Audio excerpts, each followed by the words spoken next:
Teníamos una distribución el día pasado que era una corteza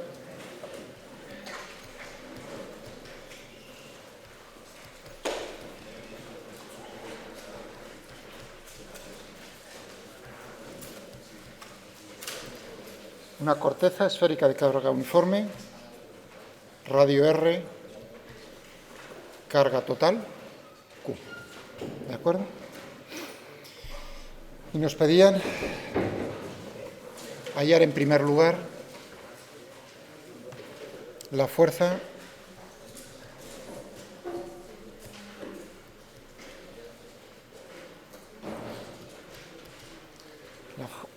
por unidad de área, unidad de superficie,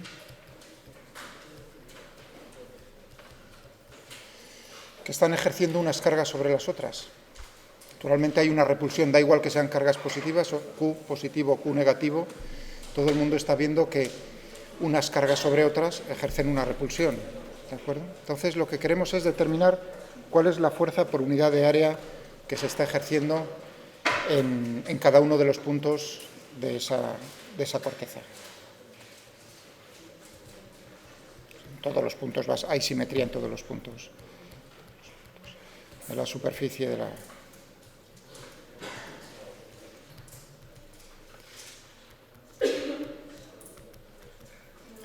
corteza esférica. ¿De acuerdo? Entonces este es un problema muy bonito que traen todos los libros que he visto. Este problema viene, entre ellos el Tipler, o ya os comenté, el Purcell, Purcell, tienen el mismo problema. Incluso este lo tiene resuelto y planteado más de una manera, a diferencia del Tipler. Primero vamos a hacer esto, y luego veremos cómo podemos llegar a calcular cuál es la energía electrostática almacenada en esta distribución de carga, y de ello deducir cuál es la energía por unidad del volumen que hay almacenada dentro del campo eléctrico. Lo que tenemos aquí es un campo eléctrico, naturalmente creado por esta distribución de carga. ¿De acuerdo? Pero primero necesito la fuerza. Bueno, evidentemente uno dice, una carga no ejerce ninguna fuerza sobre sí misma, ¿de acuerdo? Pero otras cargas sí. Aquí la dificultad proviene precisamente de que es una distribución continua de cargas, no son cargas discretas. Bien, y el truco, por llamarlo de alguna manera poco fina, es considerar, pues como hicimos en aquel problema de la esfera con el hueco, que nosotros las distribuciones las podemos poner siempre como suma de dos distribuciones, en este caso, lo mismo que en aquel problema como suma de dos distribuciones. Y de esas dos distribuciones nosotros ya sabemos, o podemos saber fácilmente, cómo es el campo eléctrico que crean. Bien, entonces tenemos esto. Este es el problema.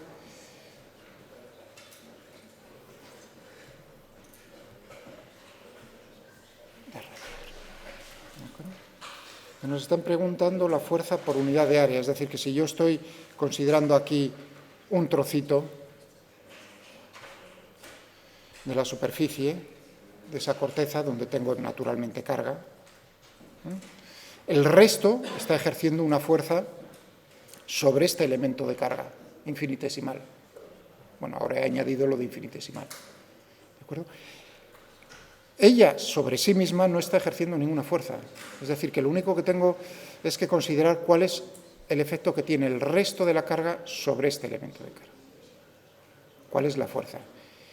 Bueno, si yo conozco cuál es el campo eléctrico que crea el resto de la distribución de carga, justo donde se encuentra este elemento de carga, este elemento pequeñito de carga, entonces la fuerza va a ser, la saco inmediatamente, ¿no? Como el producto de la carga por el campo eléctrico. ¿Estamos de acuerdo? Si yo tengo un campo eléctrico y yo pongo una carga en un punto del espacio, ¿cuál es la fuerza que ejerce ese campo eléctrico sobre esa carga? Inmediatamente todos decís, pues el producto de la carga por el campo eléctrico. Pues aquí voy a hacer lo mismo. Quiero saber cómo es la fuerza en este punto, necesito saber cuál es el campo eléctrico que crea. Cuidado, ahí es donde viene la dificultad. No toda la corteza esférica de carga. Porque ella misma, este trocito, no se ejerce ninguna fuerza sobre sí misma. Entonces necesito deducir de alguna manera cuál es el campo eléctrico del resto. De ahí viene el asunto. Voy a borrar esto, ¿no? Entonces, primer paso, naturalmente, por lo que estoy comentando, es necesito el campo eléctrico de toda creado por toda la corteza menos un trozo pequeño. Voy a poner...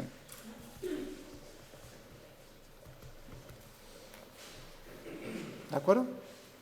Ese es el primer paso que voy a hacer. Bueno, ¿y cómo llego a...? O sea, que el problema de la fuerza, fijaos que he dado un paso hacia atrás. Necesito, es como decir, podría haber empezado por ahí. ¿Cuál es el campo eléctrico? Bien, y ahí es donde pinchamos en aquel problema de la esfera maciza a la cual le hacía yo un agujero también de forma esférica. ¿Cómo puedo yo poner el campo eléctrico, fijaos, de todo ello menos un hueco? Bueno, pues va a ser... Fijaos, de todo ello menos un hueco más el de la carga que hay en el hueco, el campo eléctrico que crea uno más el del otro tiene que ser el campo eléctrico que crea toda la corteza de carga. ¿De acuerdo? Es decir, que esta distribución, el campo creado por toda esta distribución, tiene que ser igual al campo creado, voy a llamarlo si queréis, de alguna manera, tiene que ser igual al campo creado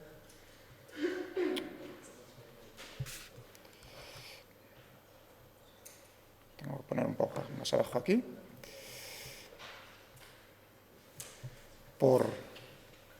aquí voy a rayarlo todo, es esférica,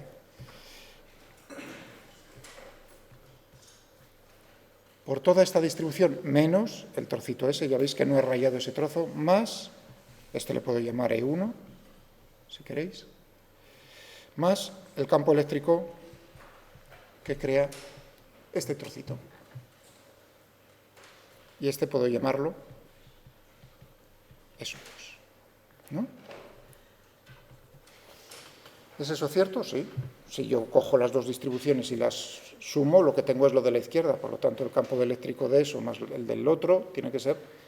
Conozco el campo, y fijaos que mi objetivo es naturalmente determinar este campo eléctrico. Bien. Conozco el campo eléctrico de la izquierda de la igualdad, es una corteza esférica. Sí, y además necesito, fijaos, lo quiero saber en todos los puntos, puedo saberlo en todos los puntos del espacio, pero a mí lo que me interesa son unos puntos muy especiales, o un punto, porque si estoy buscando la fuerza que está ejerciendo todo esto sobre esta carga, necesito cuál es el campo eléctrico no en cualquier punto del espacio, sino justo donde se encuentra la carga. ¿De acuerdo? O sea, no en cualquier punto, puedo deducirlo fácilmente, lo podemos hacer, pero voy a ir un poco más allá y lo que quiero es en ese punto en puntos muy cercanos. Muy bien, pues vamos a por ello.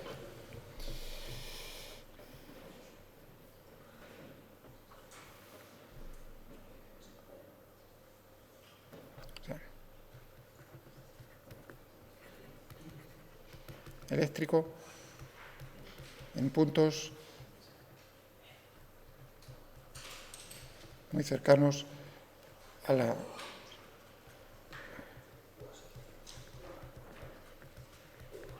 corteza de carga. Muy cercanos, uno diría por dentro, por fuera, por ambos lados. ¿De acuerdo? O sea que yo, si tengo una superficie cerrada como esta, siempre puedo distinguir entre dentro y fuera. O sea, puntos dentro serán aquellos que están a una distancia del centro de la esfera, ¿no?, que es menor que R, y fuera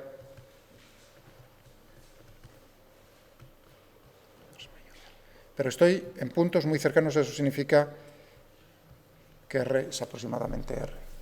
Son puntos a una distancia R minúscula, R mayúscula es el radio de la corteza esférica, ¿de acuerdo? Muy bien, entonces tenemos primero para el campo eléctrico de toda la corteza esférica E dentro. ¿Cómo lo puedo hallar? Pues el método más sencillito es por Gauss. O sea, aplicamos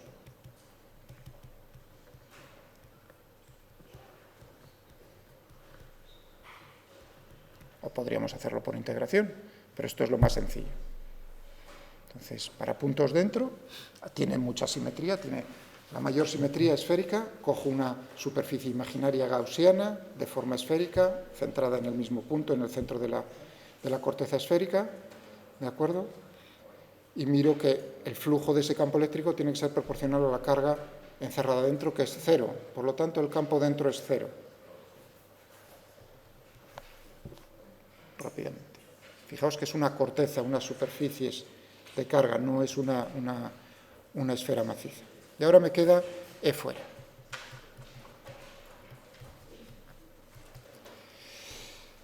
Y ese, si no me equivoco, lo hice el otro día, ¿no? Dije para puntos muy cercanos, o sea, digamos, el campo eléctrico en cualquier punto por fuera va a ser el mismo campo que crea una carga puntual situada en el centro, pero si yo me fijo justo en los puntos que están muy cercanos a la corteza esférica, yo tenía que eso lo podía poner como sigma, siendo sigma la densidad superficial de carga, cuántos coulombios, dividido por metro cuadrado, dividido por epsilon sub 0, no 2 epsilon sub 0, sino por epsilon sub 0.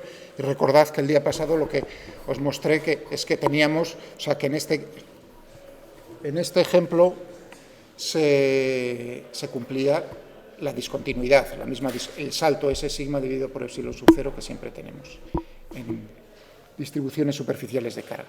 Bueno, y hay que ponerle, fijaos, esto no es un vector, a la derecha he puesto un escalar, hay que ser un poco serios y entonces poner ahí el vector unitario. ¿Que sigma es positivo? Pues apuntando hacia afuera, correcto. ¿Que sigma es negativo?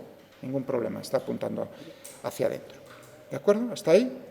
Todo sigma, podríamos ponerlo aquí, Q dividido por R cuadrado. Esa es la densidad superficial de carga. Bueno, y ahora tenemos a la derecha de la igualdad. Teníamos lo que queremos nosotros hallar, más el campo eléctrico este E2, que era el producido, ahora un poco ampliado, por este trozo de la superficie, que es muy pequeño, infinitesimalmente pequeño. Pero yo me voy, fijaos, que uno diría, bueno, ¿puedes considerarlo como una carga puntual? No, porque tiene una forma, a pesar de ser infinitesimalmente pequeño, tiene una forma que es, si yo me acerco, y ahí viene lo de puntos muy cercanos, si yo me acerco mucho, ¿qué es lo que estoy viendo yo? ¿Cómo veo yo esa? A pesar de que es pequeño, yo lo veo como si fuera una superficie plana infinita. Y fijaos, que es lo que os estoy diciendo, infinita, a pesar de que es infinitesimalmente pequeño. O sea, una hormiguita que se acercase mucho, todo lo que queramos, nosotros estamos mirando. Fijaos que es como yo acercarme mucho la cara a la mesa. Si pongo los ojos, para mí los bordes de la mesa están muy lejos. Cuanto más me acerque a la mesa, más lejos me parece que están los bordes. Y en el límite están infinitamente lejos, desde ese punto de vista. ¿De acuerdo? Es decir, que lo que tenemos ahí es una distribución de la cual ya nosotros conocemos cómo es el campo eléctrico en puntos muy cercanos, únicamente. ¿Cómo será? Para puntos dentro, esto es dentro, recordad aquí lo de dentro y fuera naturalmente tiene relación con lo de la esfera, porque esta es una superficie abierta, entonces no hay un dentro-fuera. Cuando pongo ahora dentro se refiere a los puntos dentro de la esfera o fuera. ¿Cómo podríamos poner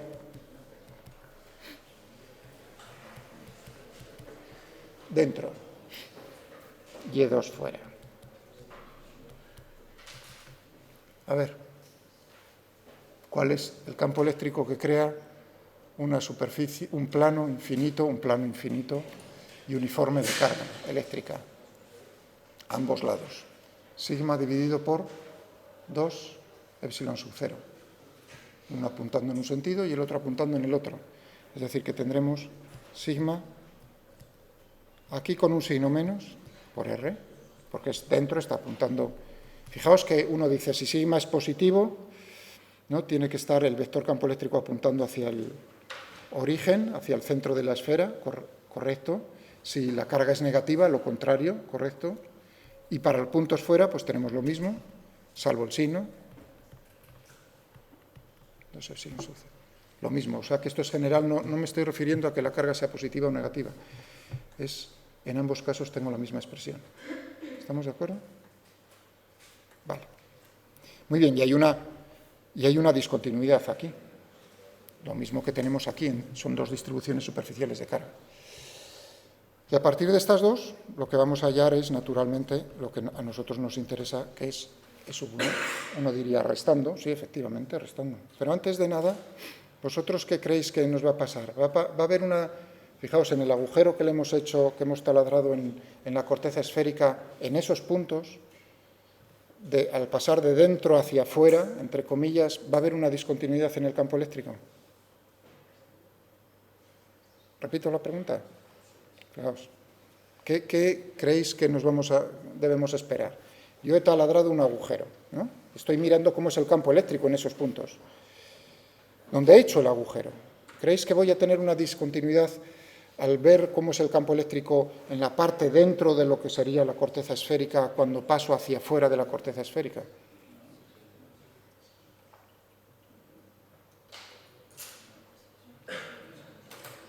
No he hecho todavía, a pesar de que uno podría ya no tenerlo ahí delante, pero olvidaos de eso, como si no lo hubiese hecho. ¿Qué creéis? Solo hay discontinuidades cuando tenemos distribuciones superficiales de carga, y en esos puntos hay algo que separa, carga que nos separa en una forma que es una superficie. ¿Tenemos carga ahí en esos puntos? No, porque le hemos hecho un agujero. Por lo tanto, el campo tiene que ser continuo. ¿De acuerdo? El campo eléctrico tiene que ser continuo. Sí, en los otros puntos, o sea, digamos, donde sí he mantenido la distribución superficial de carga, ahí sí hay una discontinuidad. Y, por supuesto, va a ser sigma dividido por 2 epsilon sub 0, la componente normal. Sigma dividido por epsilon sub 0, la discontinuidad, el salto, en la componente normal, que fue lo que os dije yo el otro día. ¿Entendido? Pero justo donde tengo el agujero, el campo eléctrico tiene que ser continuo. Bueno, y vamos ahora, viendo lo que tengo aquí delante en la pantalla, vamos a ver que eso que debemos esperar, pues se cumple. Es decir, que E sub 1, viendo esto, ¿cómo va a tener que ser? En puntos, si queréis, dentro, y E sub 1.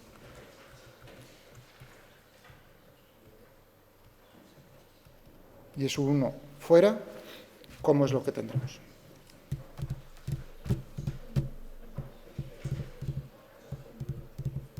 Fijaos que si yo sumo E sub 1 a E sub 2, me tiene que dar E. Eso quiere decir que en puntos por dentro me tiene que dar 0 la suma. Pero yo tengo dentro, solo considerando la corteza con el agujero, menos sigma dividido por 2 epsilon sub 0 por R. Es decir, que para que tenga 0 le tengo que sumar una cantidad que es la misma en módulo y sentido contrario. Es decir, que tendría que tener aquí sigma, ¿no? Si yo sumo esos dos, me da 0, que es lo que tengo aquí. ¿Estamos de acuerdo? Vale. Y por fuera, por puntos muy cercanos, pero por fuera, yo tengo que sumarle algo a esto y que me dé esto. Fijaos que esto es el doble de esto. Es decir, sigma. En ambos casos, en puntos dentro y en puntos fuera, muy cercanos, el campo eléctrico es sigma dividido por 2 epsilon sub 0. Es continuo.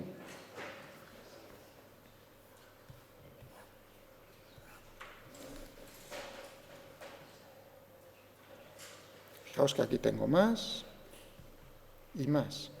Yo estoy sumando esto a esto y ¿me da esto? Sí, me da eso. ¿Se cumple lo que esperaba? Sí, es continuo. Fijaos que es el mismo valor. Pasa de un lado hacia el otro. En el límite, claro, tengo que tener un valor determinado que es ese, sigma dividido por 2 epsilon sub 0. Y el carácter vectorial viene dado por el vector unitario R. ¿De acuerdo? ¿Alguna pregunta? Este es el primer paso. O sea, ya tengo, E sub 1 es el campo eléctrico creado por la corteza esférica a la cual le he hecho el agujero en puntos. ¿En qué puntos? En los puntos del agujero.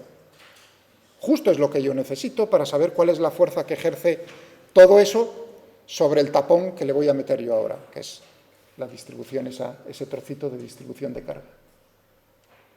¿Entendí? Vamos a ver.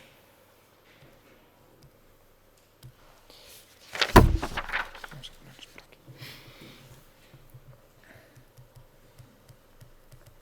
La fuerza que ejerce. Voy a ponerlo así gráficamente. Todo esto sobre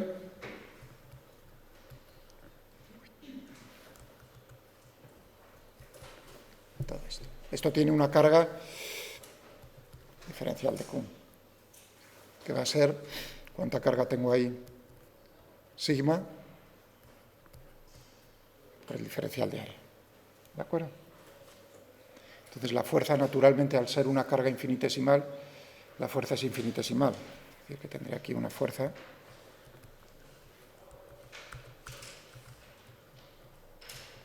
infinitesimal, que va a ser,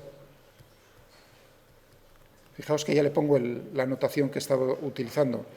Esto era el campo E1, el que creaba en esta posición, por diferencial de Q, es decir, sigma 2 epsilon sub 0 R sigma diferencial de área. Es decir, que lo que me queda es sigma cuadrado dividido por 2 epsilon sub 0 diferencial de área por R. Todo esto.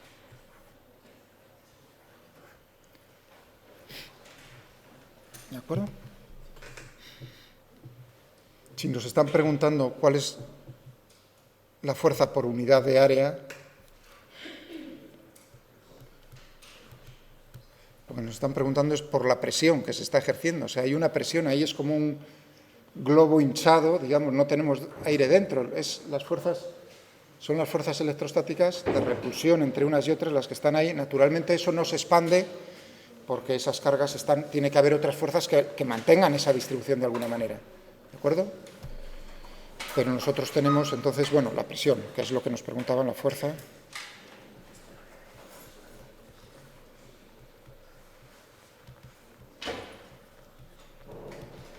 De área, es decir, que lo que tendríamos módulo, ¿no? Tendremos ahí que va a ser el sigma cuadrado 2 epsilon sub 0. Esto es, digamos, que la primera parte de nuestro problema ya lo tenemos resuelto. ¿Alguna pregunta hasta ahora lo que he hecho?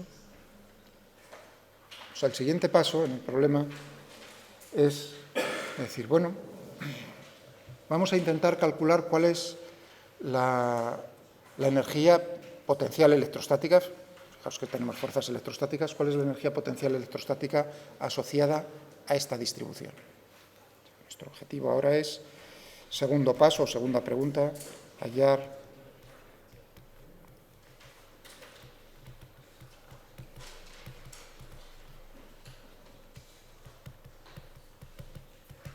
estática de esta distribución.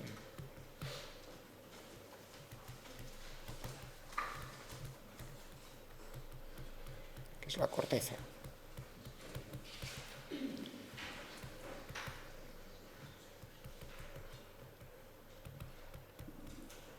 Uniforme. Energía potencial. Tenemos que pensar lo siguiente. Lo mismo que cuando tenía cargas discretas, ¿no? Yo pongo, digamos, no me cuesta nada poner una única carga en cualquier punto del espacio, no necesito realizar ningún trabajo. Únicamente la segunda, la tercera, la cuarta, la quinta, etcétera, es la que, digamos, tengo que vencer precisamente como es vencer si hay repulsión, o lo contrario, si hay atracción, digamos, colocarlas, cada carga crea su campo, la suma de las que ya hay crean un campo total, entonces necesitaré realizar un trabajo. En este caso nos pasa algo parecido. Fijaos que he dicho, aquí hay una repulsión. De alguna manera yo he tenido que comprimir comprimir las cargas para mantenerlas con esa forma esférica. De hecho, uno diría, ¿de dónde las traes? Del infinito. Es decir, que en principio uno diría, tengo un globo de radio infinito, una corteza esférica de radio infinito de carga. Hay repulsión, fijaos que sigma es cero, al ser el radio infinito, naturalmente, la densidad superficial tiende a cero, es cero. Es decir, que ahí ya no tenemos, si habéis visto esta expresión que he hecho, no hay repulsión. Únicamente cuando las traemos del infinito, de una manera uniforme, teniendo esa forma ya esférica, reduciendo el radio de infinito hasta el radio R que nosotros queremos, nosotros vemos que cuando el radio ya se hace finito, hay una repulsión y es esa repulsión la que tenemos que vencer. Tenemos que realizar un trabajo. Y ese precisamente es ese trabajo que vamos a realizar, se almacena en forma de ¿qué? De energía potencial. Esa es, de hecho, la energía potencial que va a tener la distribución de carga. O sea que, en definitiva, desde el punto de vista conceptual, es lo mismo la distribución continua que una distribución discreta de carga. ¿Cuánto trabajo me cuesta a mí poner las cargas tal como nosotros queremos al final? ¿Entendéis? Muy bien. O sea que es una compresión de lo que hago yo de ese globo. Pensemos entonces lo siguiente, uno puede decir, bueno, desde el infinito hasta... pero no me va a hacer falta del todo. Ya tengo el globo con radio R.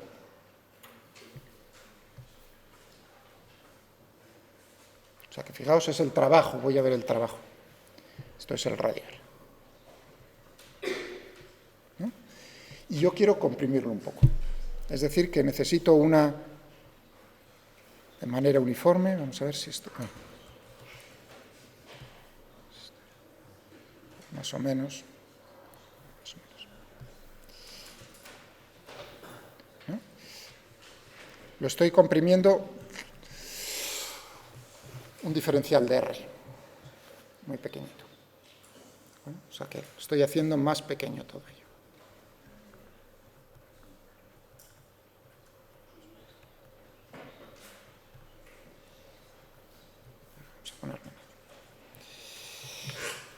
¿Cuál es el trabajo que realiza esa repulsión entre las cargas al pasar del radio R a un radio un poco menor? Eso es lo que voy a calcular.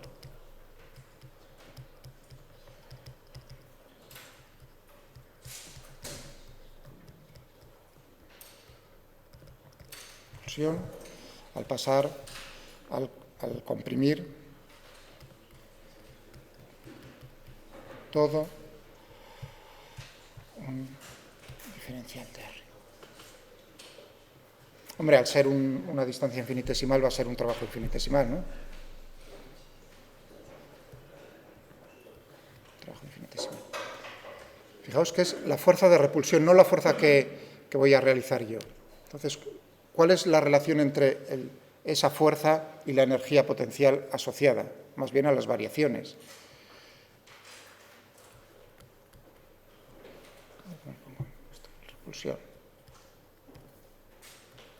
La repulsión, pues va a ser menos la energía potencial. Hay una variación en la energía potencial de esta distribución de carga. Hay una variación. ¿De acuerdo? Muy bien. Entonces, si yo tengo esto, tiqui, tiqui, tiqui, tiqui, le cambio el signo y ya tengo cómo varía. Vamos a ver. ¿Cuánto será entonces este trabajo de repulsión? Fijaos que va a ser positivo o negativo este trabajo. ¿Positivo o negativo?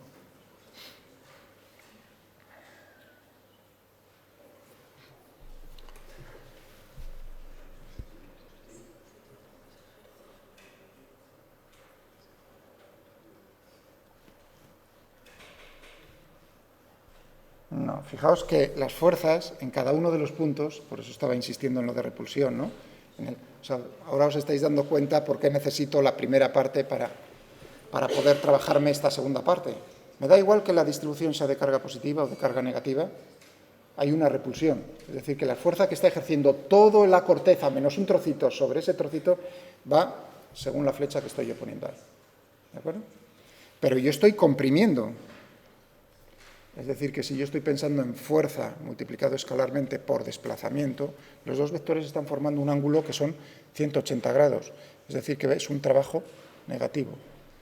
Es decir, que hay un aumento y uno tendría que pensar, estoy comprimiendo, Fijaos que para hacer eso alguien desde fuera tiene que estar compensando esa fuerza de repulsión.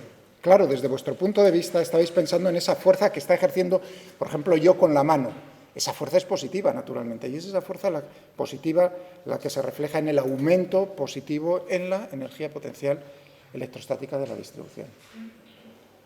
¿Está claro? Pero os he preguntado, ¿cuál es el trabajo de la repulsión, no la que ejerzo yo? Muy bien.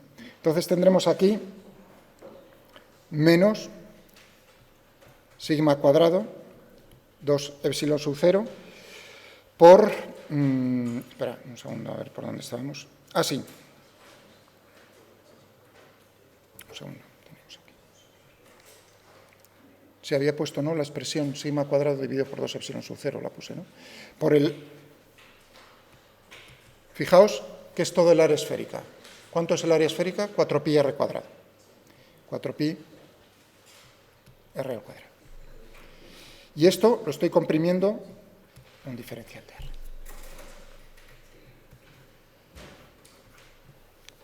Esa sería entonces el trabajo que es negativo. Y esto tiene que ser igual a menos diferencial. Es decir, que el cambio en la energía potencial electrostática es sigma cuadrado por diferencial de R. ¿Vale? Que no estáis... Esto que he metido aquí, que es lo que os puede llamar la atención, es porque estoy considerando, claro, que es una superficie esférica, cuya área son 4pi r cuadrado. ¿Cuál era la presión que teníamos antes? Teníamos la expresión, por eso os dije, la había puesto sigma cuadrado dividido por 2 epsilon sub 0. Entonces, la fuerza sobre toda la superficie al comprimirla va a ser sigma cuadrado de 2 epsilon sub 0 por el área, que es 4pi r cuadrado, por el desplazamiento, que es diferencial de R. El signo menos forman 180 grados en todos los puntos de la superficie esférica. ¿De acuerdo? ¿Vale? ¿Se ha entendido ahora, entonces, de dónde viene eso? Bien, esta es la variación en la energía potencial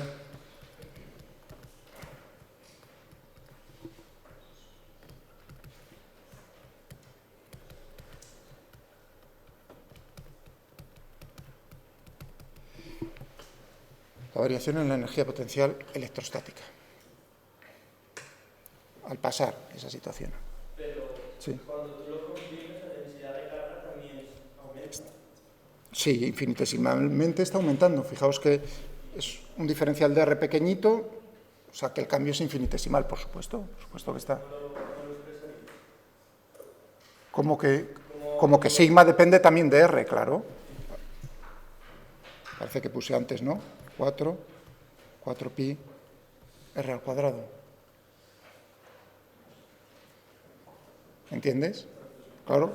Cuando R disminuye, sigma aumenta, o sea que eso es evidente.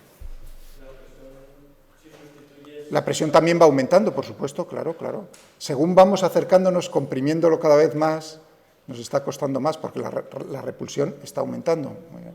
Guillermo, eso tiene todo, o sea, en el infinito es 0, no nos cuesta nada cuando está en el infinito comprimirlo un poco, pero cuando tiene ya un radio finito, y cuanto más va decreciendo ese radio, naturalmente, el trabajo que vamos realizando es cada vez mayor. Muy bien. Bueno, ¿y cuál es la diferencia? Fijaos, porque pues ahora uno diría, bueno, ¿y cuánto es toda la energía potencial almacenada en esta distribución? Pues simplemente tendríamos que coger y hacer. ¿Cuál sería el paso? Cogerlas, tengo todo en el infinito, es integrar. ¿No? Sería integrar todo esto. Pero, ¿cuáles son los límites de integración? Desde R minúscula igual a infinito hasta R igual a R.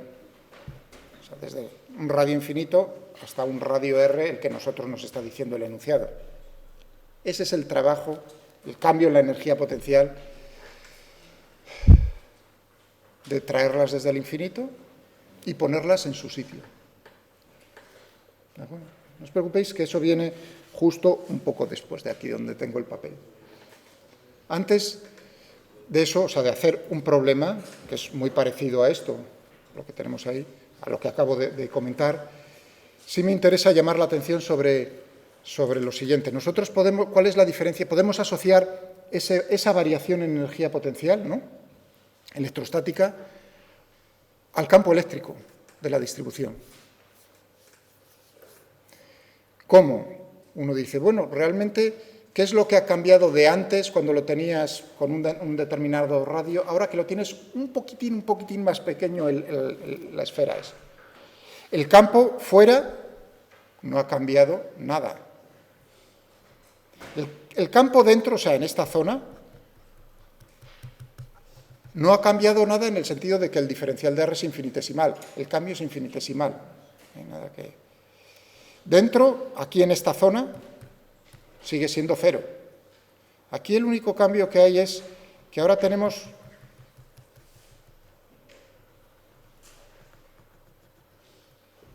esta corteza con un cierto espesor, donde antes teníamos campo cero y ahora tenemos un campo distinto de cero. ¿No? ¿No veis? Antes teníamos ahí cero, campo cero, pero ahora, al comprimirlo, ya tenemos un campo que es distinto de cero. Justo en esos puntos veíamos que era sigma dividido por epsilon sub cero, además. Entonces nosotros podemos decir, anda, lo que estamos notando es que ha habido un cambio solo en una cierta zona del espacio. Eso es lo bonito de este problema. Solo en una cierta zona del espacio es donde ha habido un cambio en el campo eléctrico. Entonces, precisamente es en esa zona, y eso es donde uno no entiende bien el asunto. Es donde uno dice, bueno, pues entonces esa variación en la energía potencial electrostática está asociada al campo que hay en esa zona que yo he rayado. Eso ahora comentaré, a ver si no se me olvida. Eso no es cierto, esa idea del todo. Aunque, bueno, es la que tiene mucha gente. No, o sea, que no es que sea tampoco algo por lo que se va a hundir el mundo. Todo lo contrario. Bueno, esta expresión, bueno, no quiero borrar aquí. ¿Cuál es el volumen que tengo aquí en esta zona que he rayado? ¿Cuál es ese volumen? Infinitesimal. ¿Cuál es ese volumen? Precisamente este. Ese es el volumen. ¿De acuerdo? Si no tuviese diferencial de R, si no fuese infinitesimal, eso no sería correcto. De hecho, para hallar el volumen de una esfera, lo que tendría que hacer es integrar precisamente esa expresión, 4πr cuadrado diferencial de R, desde 0 hasta un radio. Eso es lo que me da 4/3 de πr al cubo. La fórmula esa del volumen de una esfera viene precisamente de integrar esa expresión. ¿De acuerdo? Es decir, que lo que tengo aquí es... Lo estoy intentando escribir la U grande, mayúscula, y ahora voy a escribir una U pequeñita, minúscula, que va a ser precisamente la energía potencial electrostática por unidad de volumen. O sea, si yo tengo aquí esta expresión, yo puedo definir entonces la energía potencial electrostática por unidad de volumen.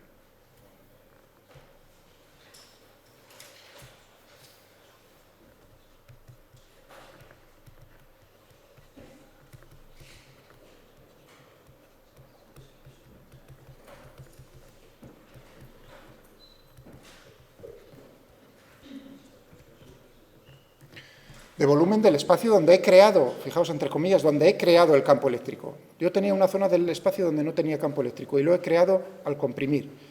Entonces yo puedo decir, ha variado la energía potencial electrostática en cuanto por el volumen donde he creado yo el campo eléctrico. U minúscula. Esto. ¿De acuerdo? ¿Y cuánto teníamos por aquí? Pues si teníamos aquí el sigma, ¿cuánto tenía? Sigma cuadrado, ¿no? 2. Epsilon sub 0, esto es lo mismo que, fijaos, porque yo lo quiero ver en forma del campo eléctrico, como un medio de epsilon sub 0, sigma, dividido por epsilon sub 0, elevado al cuadrado, ¿no? Tengo sigma cuadrado.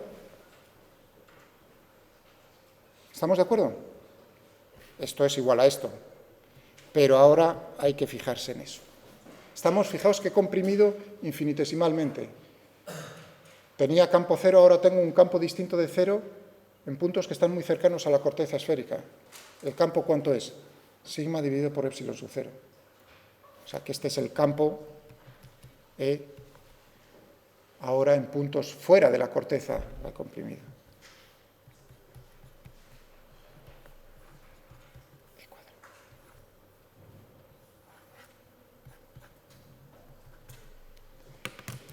La energía potencial electrostática por unidad de volumen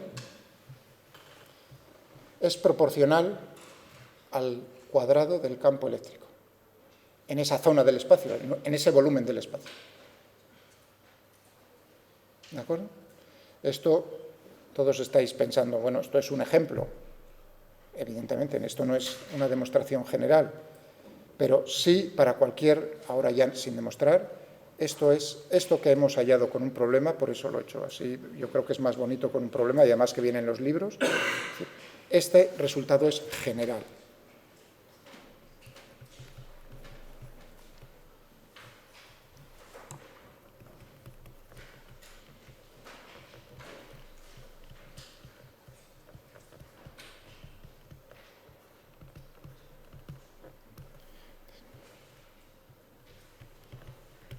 Distribución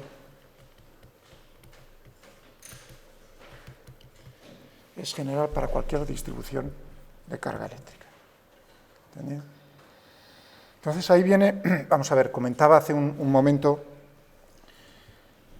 la idea entonces que uno obtiene cuando hace, podía haberlo hecho con otro problema, por ejemplo, podía haber cogido un condensador plano paralelo, o sea, un condensador, o sea, dos distribuciones, dos planos infinitos de carga, con la misma densidad superficial, carga contraria, eso es condensador plano paralelo.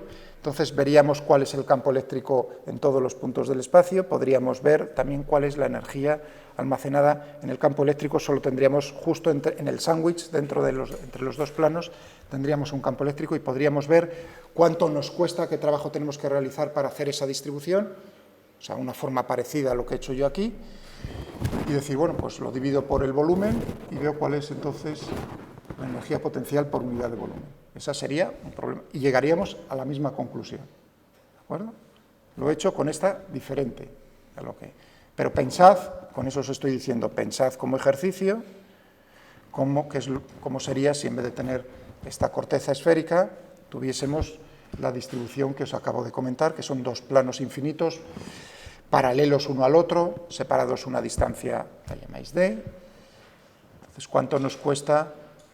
Lo de cuánto es qué trabajo nos cuesta montar de alguna manera esa distribución de carga en el espacio, y eso lo que nos va a dar es precisamente indicación de cómo es la energía potencial electrostática de esa distribución.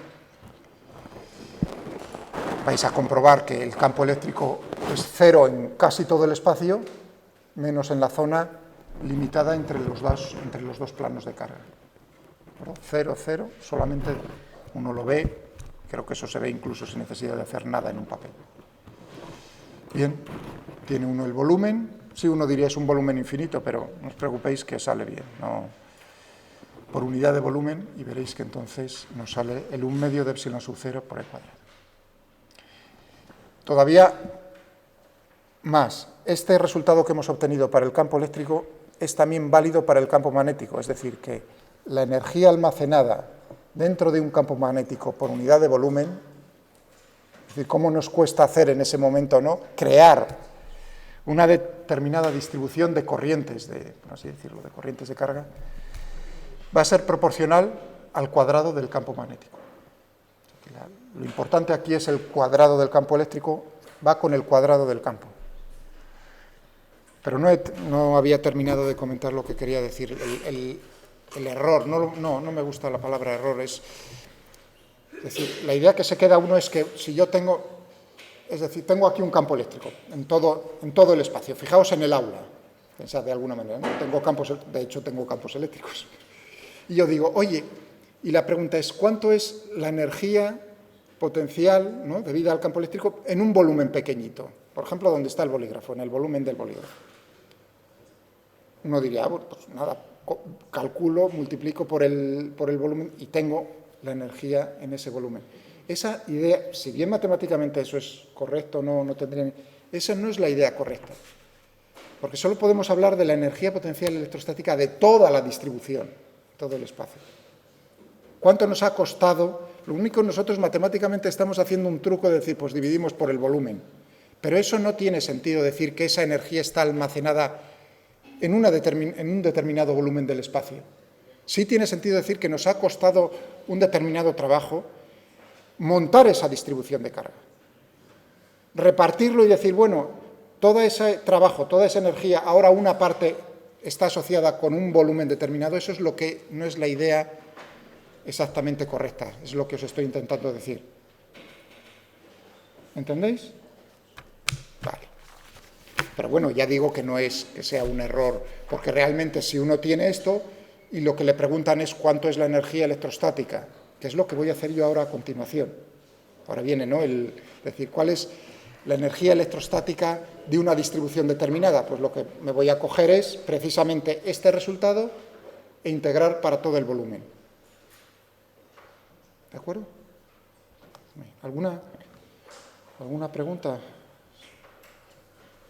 Pensadlo, por favor, y os animo a que me lo pongáis ahí o me lo digáis de palabra, me lo ponéis en Moodle, a ver si así...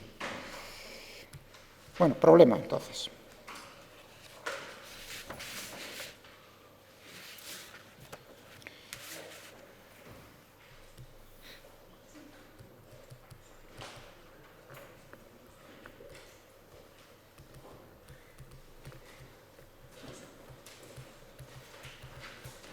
Ejemplo de aplicación del anterior. Tengo, por hacer, hombre, podría ser el mismo ejemplo. El mismo ejemplo, en el sentido de decir, ¿cuál es la energía potencial electrostática de la corteza esférica? ¿Qué es lo que tendría que hacer? Lo que he dicho de palabra. Integrar, digamos, desde R infinito, pero por cambiar un poquitín el problema, que no sea exactamente lo mismo, es muy parecido. Realmente es el de la corteza más otro poco. Voy a cambiarle y voy a decir cuál es la energía potencial electrostática, pero para una distribución esférica maciza y uniforme de carga. Hallar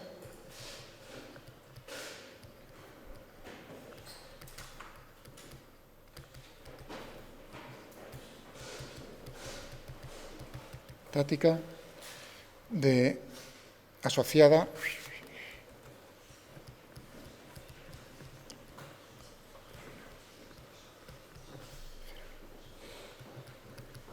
maciza y uniforme de carga. Muy bien.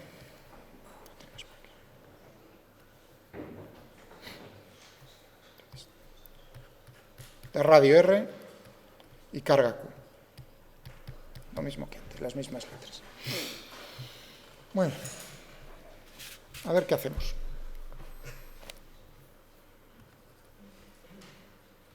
La energía total será la integral U minúscula por diferencial de volumen. Ahora necesito, bueno, ¿cuánto valía U? Habíamos dicho 1/2, epsilon sub 0, es una integral de volumen, de E cuadrado por diferencial de U. ¿Vale? O sea, que me estoy apoyando en lo anterior, y bueno, pues en un elemento infinitesimal de volumen tengo, entre comillas, tanta energía, pues ¿cuánto va a ser la energía total electrostática de esa distribución? Integrar para todo el volumen del espacio. Bien. ¿Cómo es el campo eléctrico en este caso? Para puntos fuera, porque esto es para todo el volumen, todo el espacio. Voy a poner aquí todo el espacio. Sí, dime. La sigma, ¿por qué no la has puesto? No, he puesto aquí E, el campo eléctrico. Vale. O sea, me estoy apoyando en que he dicho sigma antes, fijaos que lo utilizaba. Ahora primero no puedo aquí no tengo ninguna sigma. Eso o sea, en este problema por eso lo he cambiado adrede. Porque podía haber hecho, sí, lo había pensado, digo, ¿por qué no hago el mismo problema? Pero ya habéis visto, gracias a Jorge ahora me he dado cuenta, no ha sido mala idea. Entonces, a lo mejor no asociado. Ahora he cambiado ligeramente el problema. En vez de tener una corteza esférica, ya no tengo, ahora tengo una esfera maciza. Ahora ya no tengo sigma, sino en todo caso tendré un ρ, una densidad volumétrica de carga. Pero la conclusión, lo que he dicho antes, es que la relación a la que hemos llegado para la energía por unidad de volumen es válida para cualquier distribución. He dicho, no lo voy a demostrar, pero lo voy a aplicar con este ejemplo, ahora mismo. ¿Entendés? Entonces yo tengo como U es un medio de epsilon sub 0 por el campo eléctrico al cuadrado en cada punto del espacio. Y ahora digo, muy bien, ¿cómo es el campo eléctrico o qué zonas del espacio puedo distinguir aquí, dentro y fuera? Lo mismo que... Es decir, que tendré aquí un medio de epsilon sub 0 para dentro, cuadrado, más un medio de epsilon sub 0 fuera. Campo eléctrico fuera, el más fácil primero. Vamos a cogernos y hacerlo por separado, uno, y luego sumamos.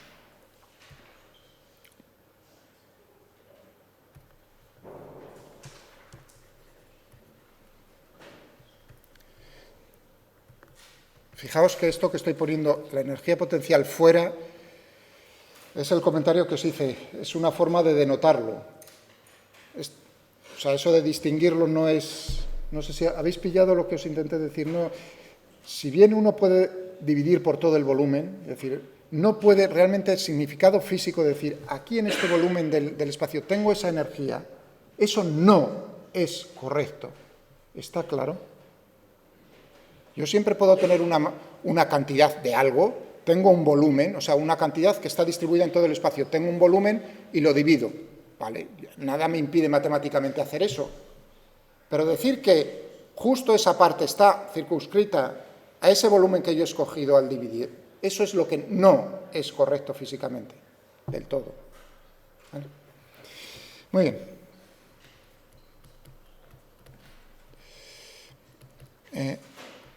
Fuera, al cuadrado por diferencial de V. Muy bien, ¿cuál es el campo fuera?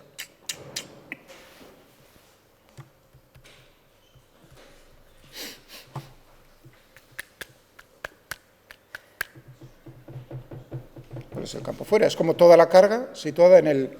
Es decir, que tendríamos aquí E fuera, ¿no? Tendríamos aquí Q, K, Q, dividido por... para un radio KQ dividido por R al cuadrado, ¿no? ¿Entendido? Esto lo tengo que elevar al cuadrado por R. Es decir, que tendríamos aquí K, Q. Voy a quitar, como estoy utilizando, para no poner epsilon sub 0 y K, voy a ponerlo todo, estoy utilizando epsilon sub 0, entonces tendríamos aquí esto.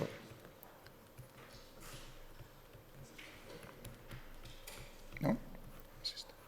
Entonces tendríamos aquí Q dividido por 4, pi, epsilon sub 0, R al cuadrado, todo ello al cuadrado.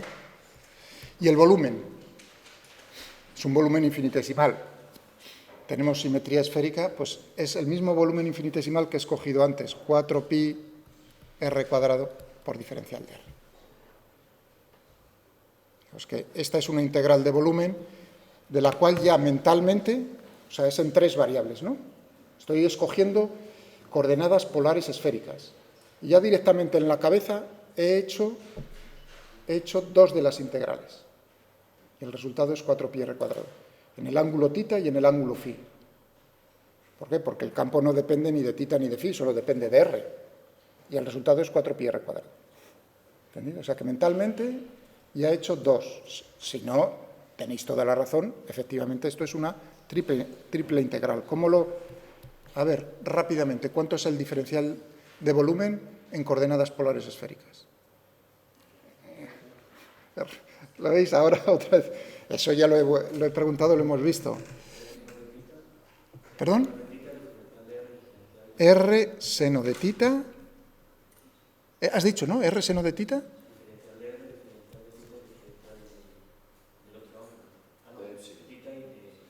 Diferencial de R, tita, y diferencial de phi.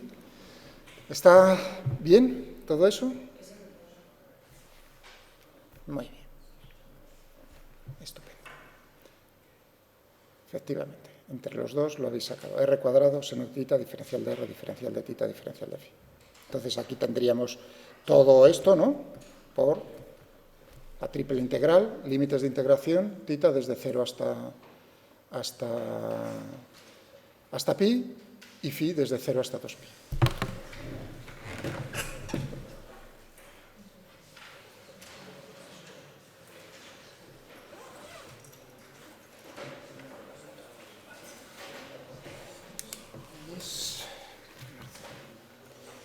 Es 12, ¿no?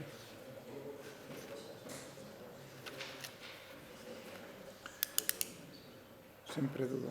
Él es Eduardo y él es Ángel, ¿no? Tú eres Ángel y tú eres Eduardo, porque si os confundo, tú eres Ángel. Ángel y, perdona, tu nombre es Rocío, es verdad, Rocío. Rocío, solo hay un Rocío en clase, ¿no?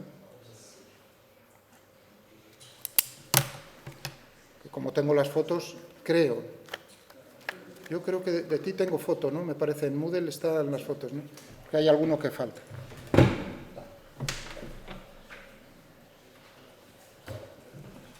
Pues muy bien. Gracias por la ayuda y por recordarnos cómo se tendría que hacer en este caso. Ya digo que entonces integrar dos de ellas lo que me da es precisamente este término que acabo de. Y ahora ya solo tenemos en una de ellas límites de integración entre R igual a R y R igual a infinito.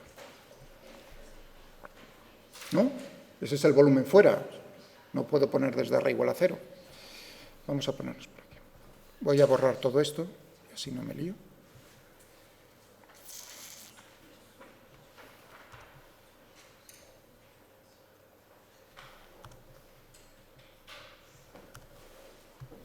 Perfecto. Muy bien, ¿qué tenemos por aquí? Un medio de epsilon sub 0, q cuadrado, 4pi, epsilon sub 0, es decir, que vamos a ponerlo bonito. 4pi con un 4pi, aquí es 4pi al cuadrado, es decir, que tendría aquí un 4pi, epsilon sub 0 al cuadrado. Y luego tenemos q también sale fuera.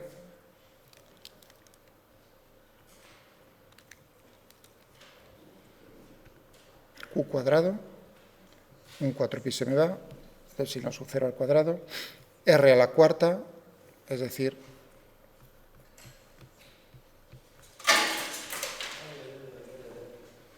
entre R e infinito. Si no me equivoco, está bien. Y esto es 1 dividido por 8pi epsilon sub 0 q cuadrado, ¿no? ¿Y cuál es esta integral? Menos 1 dividido por R entre R e infinito. ¿Y esto cuánto me va a dar? ¿Cuánto me da esto? Q cuadrado dividido por 8pi epsilon sub 0 R. ¿Me equivoco? Lo tengo bien. Que esto, si lo quisiese poner en vez de con epsilon sub 0 con k, pues sería un medio de k q cuadrado dividido por R. Eso si quisiese ponerlo con la constante de Coulomb, vamos. Bueno, iba a decir la mitad, no es la mitad, lo tengo fuera, la mitad del problema, ahora dentro. ¿Alguna duda sobre esto? Ahora dentro. Me lo recordáis, ¿eh? Bueno, lo tengo aquí delante. Ahora U fuera, U dentro.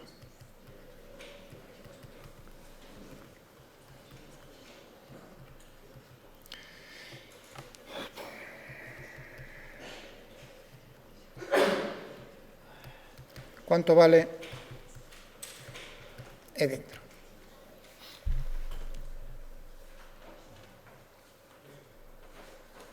¿Alguien se acuerda? No creo que nadie se acuerde exactamente, pero sí lo que me interesa a mí. ¿Cómo depende del radio? Eso sí es, digamos, digamos, si alguien me dice toda la expresión, bueno, primero estáis mirando los papeles, pero la respuesta inmediata es, el campo depende en esta distribución dentro de la esfera, ¿cómo? ¿Directamente de qué? Muy bien, directamente proporcional al radio, exactamente. Muy bien, Ángel. Exactamente. Es decir, que esto depende con R. Y ahora, hombre, vendría la memoria un poco decir cuál es la constante que... O sea, que esto es lineal. Y luego, naturalmente, el campo viene inversamente proporcional al cuadrado de la distancia. Este sería el campo eléctrico con R, y esto sería R igual a R. Fijaos que es continuo, ¿eh?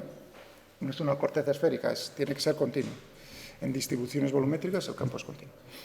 Entonces, ¿cuánto teníamos? Me parece ρ, si no me equivoco, ρ dividido por 3 epsilon sub 0, siendo ρ la densidad volumétrica de carga, es decir, que en este caso ρ es Q dividido por 4/3 de pi R al Q. Muy bien. Pues vamos a sustituirlo aquí y lo que tendremos será 1/2 de epsilon sub 0. Tendremos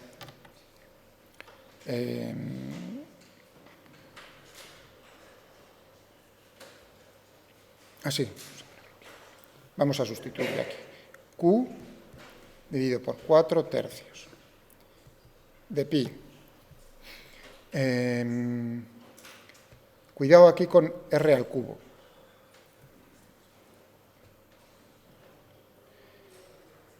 Tres epsilon sub 0. 3 epsilon sub 0. Ρ ya lo tengo. Todo esto y esto por R. Ya lo tengo aquí. Todo ello, que no se me olvide, que está al cuadrado. Ya tengo E cuadrado. Y ahora el diferencial de volumen, la misma simetría, 4pi R cuadrado, diferencial de R. Límites de integración, desde R igual a 0 hasta R igual a R.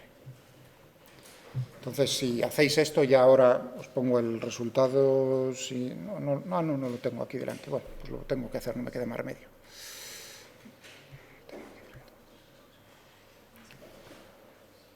Pero sí me acuerdo de memoria. El resultado, comprobadlo, es, si no me equivoco, 1/5 de justo el resultado de fuera. ¿Cuánto es lo que teníamos fuera? 1 dividido por 8 pi epsilon sub 0, ¿no? Q cuadrado dividido por R, ¿no? Si no me equivoco, así de memoria. Bueno, comprobad, por favor, que la memoria no me falla y que al hacer esta integral os va a salir esto. Fijaos que tenéis, aquí es una integral diferente, ¿eh? Tenéis aquí este R, o sea que os va a salir aquí no es la misma integral. Muy bien, pues ya tenemos dentro y fuera, total, tendríamos entonces el 1 más 1/5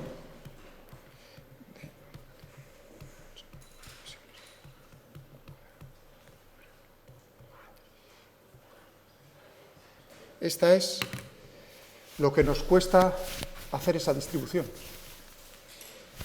¿Cuánto trabajo nos cuesta llevar las cargas y que cojan una forma esférica con una densidad uniforme? De radio R, pues ahí tenemos nuestro resultado.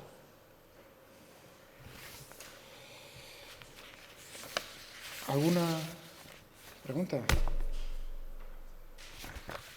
Vale.